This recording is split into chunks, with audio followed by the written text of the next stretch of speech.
chemin à bicyclette. Salut William, Salut, ça va? ça va et toi? Merci de nous accueillir à la bicyclette ici dans vos Avec locaux, plaisir, à avec Puteaux. plaisir. Ouais, cool. La Défense maintenant, il faut dire, parce que La Défense. c'est important d'être pas loin du métro, tu sais, on recrute, donc du coup, il faut être sur un axe de métro maintenant. Par contre, c'est galère, hein, la Défense à vélo, là, je suis venu. Ouais, je sais, on va déménager. Ouais. Non, mais sérieusement, on regarde à se rapprocher de Paris, parce qu'en effet, c'est galère en vélo. Bon, nous, on va parler avec toi de cette belle aventure de 22 Ouais. que tu as cofondée il y a combien de temps déjà? 22, ça a 6 ans. 6 ans. Ouais, 2015. Donc, c'est pas si vieux que ça, hein, finalement. Non, c'est pas vieux, surtout que les 3-4 premières années, on a fait une étude de marché grandeur nature, et donc on s'était pas positionné. Ouais. Et on a pris le positionnement de l'édition de logiciels dans la vision par ordinateur fin 2019, début 2020. Donc en vrai, la boîte d'aujourd'hui que vous découvrez, eh ben, elle a plutôt 2 ans, quoi, 2 ans et demi. Donc, vision par ordinateur, tu peux répéter? Ouais, spécialisée dans tout ce qui est analyse de l'image, donc vision par ordinateur, en anglais c'est la computer vision. Ouais. C'est un domaine de l'intelligence artificielle et c'est ni plus ni moins que des mathématiques sur des pixels pour reconnaître des couleurs et des formes. D'accord. On va voir dans quelques instants les Ouais. cas d'usage et ce que ça veut dire concrètement, en quoi ça facilite, ça sécurise aussi, puisque c'est le thème, la sécurisation, Ouais. la vie des gens. Mais peut-être avant ça, un bref retour sur ton parcours, et c'est pas anodin, puisque tu bossais pas très loin d'ici, d'ailleurs, si Ouais. j'ai bien compris, chez Coyote. Exactement, les avertisseurs de radar. J'avais 18 ans, j'avais monté un magasin qui s'appelait Anti-Radar, qui vendait des avertisseurs de radar. J'en ai monté en 2 ans 4 ou 5 en France. Et j'ai fait la rencontre de Fabien Pierlot, l'inventeur de Coyote. Et vu que j'étais un peu, la personne qui s'y connaissait le plus en France à l'époque, eh ben, on s'est associé avec Fabien. Et donc, on a cofondé Coyote et les avertisseurs de radar Coyote, donc cette success story derrière. J'ai pu participer à ses côtés à cette croissance magnifique, cette interdiction, cette recroissance, cette introduction en bourse, ce retrait. Et du coup, j'ai vendu toutes mes parts après et puis j'ai réussi à rebondir sur 22. Ouais, plus que rebondir. Alors, tu le disais, hein, 22, il y a eu le moment de l'analyse de marché où en fait, vous avez cherché votre marché. C'est finalement. ça. Ouais. Et c'est passé par la 3D, hein, je crois, à l'époque. Ça passait par. On n'était pas dans la computer vision encore, on était un peu dans le. Comment on dirait? Comment t'expliquerais ce que vous faisiez Ouais, avant? C'est l'époque où on s'était rencontrés pour le festival de la tech Chanel. Exactement, ouais. Exactement. Alors, en fait, chez Coyote, j'ai découvert la reconnaissance des panneaux de limitation de vitesse, qui m'a donné l'idée de monter 22 dans l'image, dans l'analyse d'image. Mais au début, le marché était très très peu mature et pas construit du tout. Donc j'étais obligé de m'attaquer à l'image en recrutant des profils qui savaient faire des mathématiques sur de l'image. Mais il y avait 3 axes qui étaient évidents.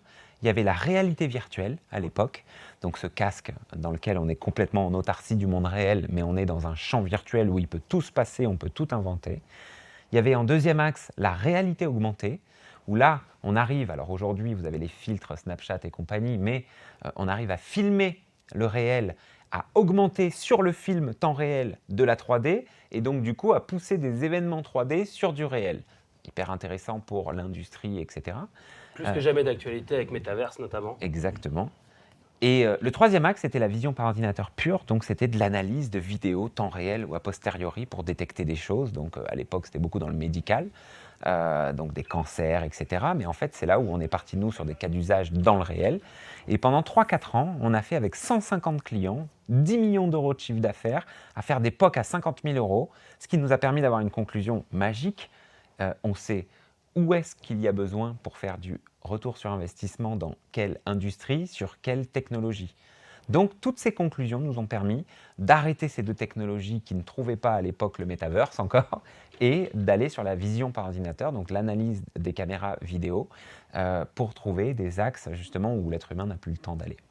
Donc ça, ce que tu nous dis, c'est 22 Core. Ouais, alors Core, c'est le cœur de logiciel. Ouais. Donc, c'est notre manière de distribuer nos algorithmes sur des systèmes de caméras existantes aujourd'hui. Et Core, en fait, il se décline en plusieurs produits.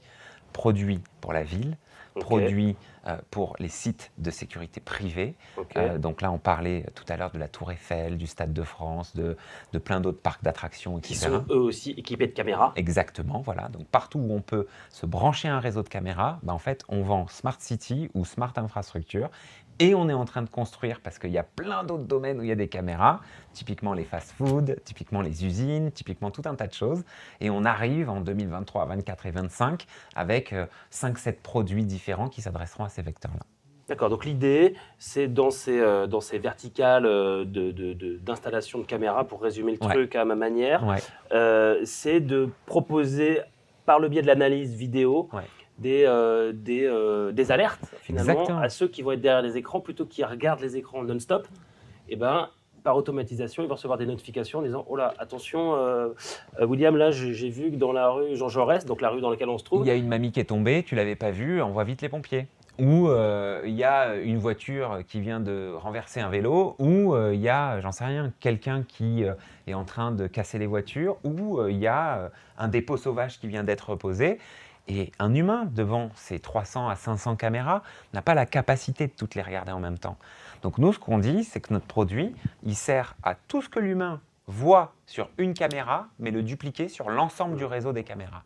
Donc ça permet justement, ce qu'on dit, d'augmenter l'homme en lui apportant un outil qui va faire des détections qui vont l'aider à la décision. Il n'y a pas d'automatisation des choses. C'est-à-dire qu'on pousse à l'humain ce qu'il aurait vu s'il avait regardé. D'accord, parce que là, tu anticipes un peu ma question d'après, Pardon. c'est celle de la peur. Non, mais c'est Oui. bien, tu l'introduis. Oui, d'accord. Parce que du coup, l'algorithme ne va pas prendre de décision à la place de l'humain, il va lui créer des alertes, C'est ça. et l'humain va prendre une décision. Mais alors là, du coup, ça joue pas un peu sur la peur, on rentre pas dans la limite avec une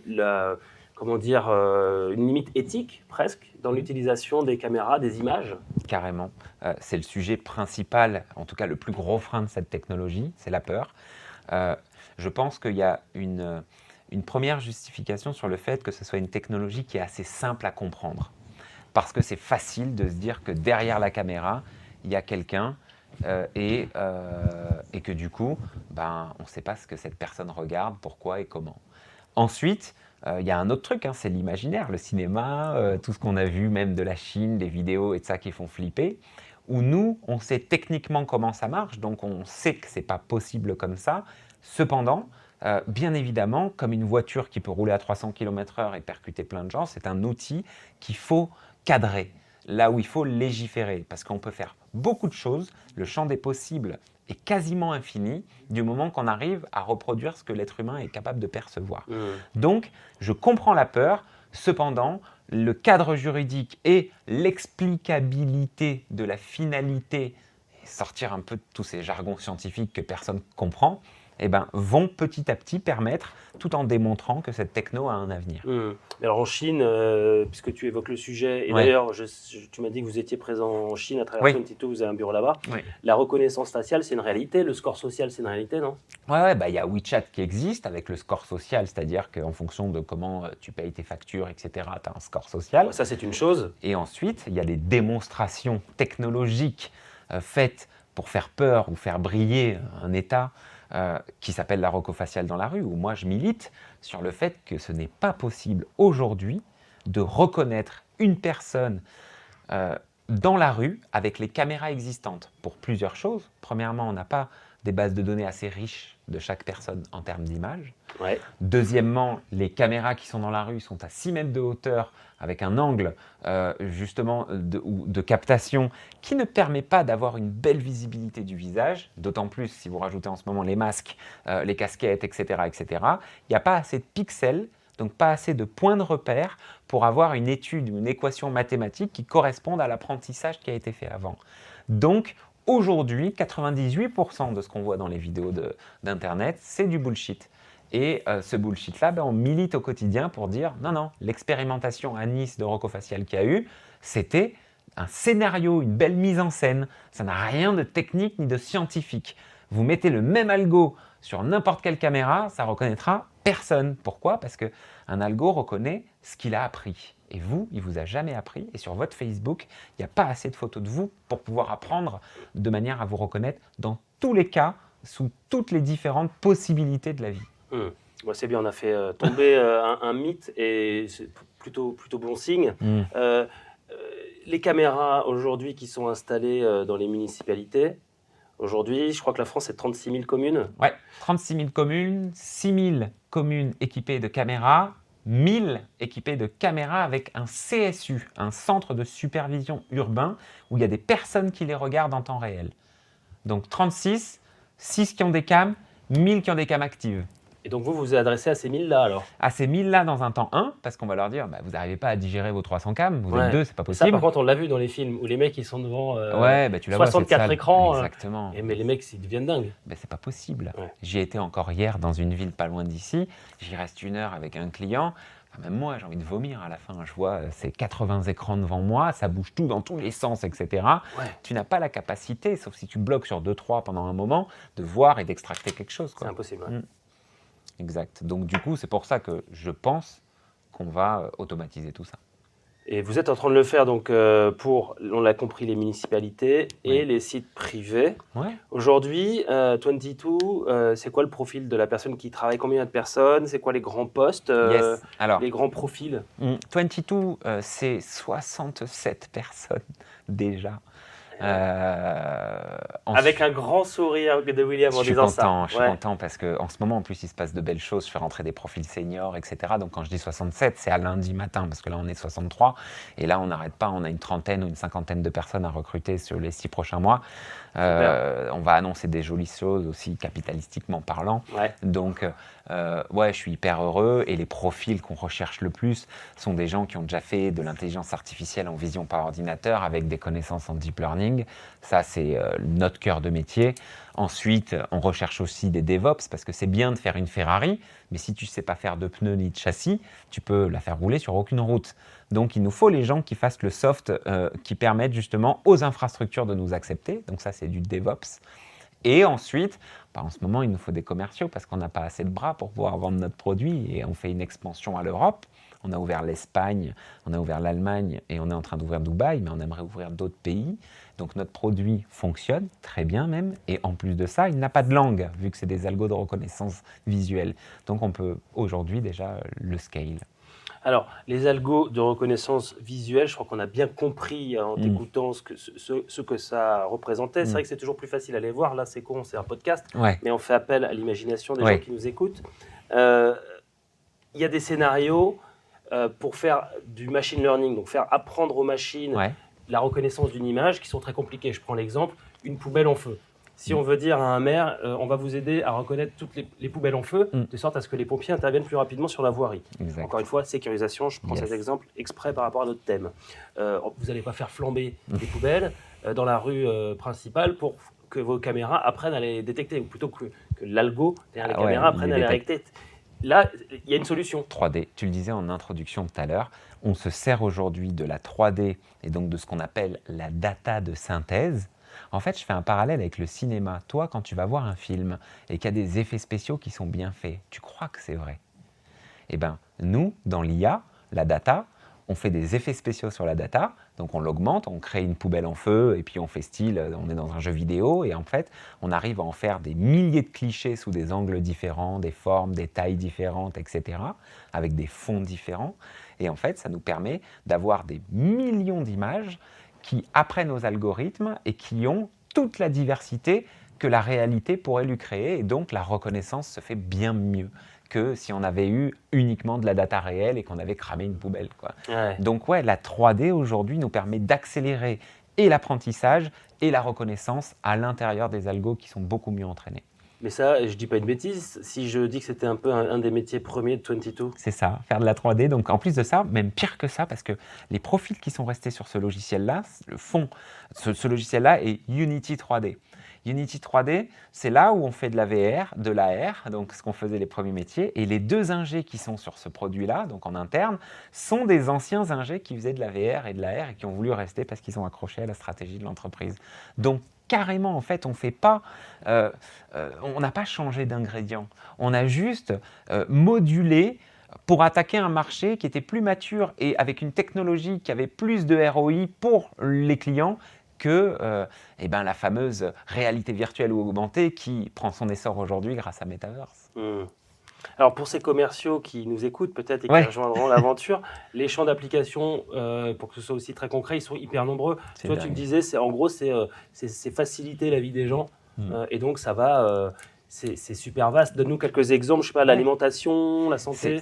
Sur la philosophie de l'entreprise, moi je me suis toujours dit que l'être humain était mal utilisé par l'économie parce qu'on nous spécialisait, on nous demandait d'être le meilleur, de répéter et devenir expert dans un domaine. Alors que je pense que le propre de l'être humain, c'est savoir réagir à l'inconnu, créer et justement passer dans les systèmes d'après. Donc cette technologie-là, pour moi, elle vient aider l'humain à gagner du temps pour la créativité d'après, et elle automatise ce qu'on l'a condamné à faire jusqu'à aujourd'hui. Et en fait, les champs d'application, c'est là où c'est fou parce que c'est infini. On a parlé de la sécurité, donc c'est facile de se l'imaginer dans les films, etc. L'agression, la chute, le vol, l'accident, toutes ces choses-là. Mais tu vois, dans les villes, petit à petit, on est allé sur les dépôts sauvages, les gens qui mettent les poubelles un peu n'importe où, n'importe comment. Et très très vite, on a dit au maire, mais attendez, là, vous avez des lumières qui restent allumées de 2h à 6h du mat, et il n'y a personne qui passe. On peut peut-être les piloter avec de l'intelligence. Dès qu'on voit un humain, on rallume, et dès qu'on ne voit pas d'humain, au bout de 10 minutes, on éteint.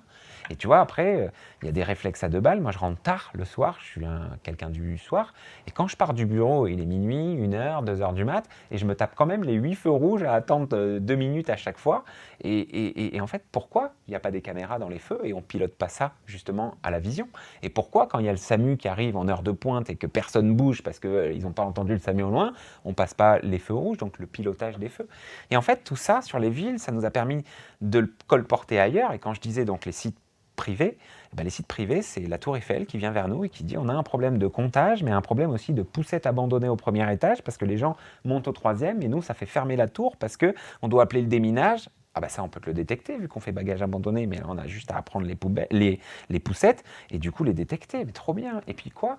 Ah, le Stade de France, vous voulez quoi? Vous repérer dans les gradins, mais aussi compter les temps d'attente à l'entrée? On arrive à le faire en fait, tout ça. Et quoi? Ah, les fast-food? Ah, vous avez 60% des plateaux où il n'y a pas toutes les sauces, tous les burgers, tous les trucs. Nous, on peut le dire, on se relie au système, on regarde le plateau et on te dit qu'il manque un ketchup et un sandwich. Ou sinon, on peut aller même sur les lignes de production ou dans le recyclage et dire pop, là, c'est pas du carton, là, c'est autre chose. Tu vois, en fait, partout où l'être humain a de la valeur à regarder, on peut justement permettre d'automatiser cette perception et de faire des cas d'utilisation infinis. Nous, ça a été de la valeur à t'écouter. Merci, William. merci beaucoup. Ça a été passionnant. Vraiment très très enrichissant. Puis tu en parles avec beaucoup d'enthousiasme. Donc je suis sûr que les emails vont tomber des équipes commerciales parce que les champs d'application sont nombreux. Très longue vie à 22. Merci beaucoup de ta bienveillance et de cet échange. Merci. Salut. Salut. Quand on partait de bon matin, quand on partait sur les chemins, à bicyclette.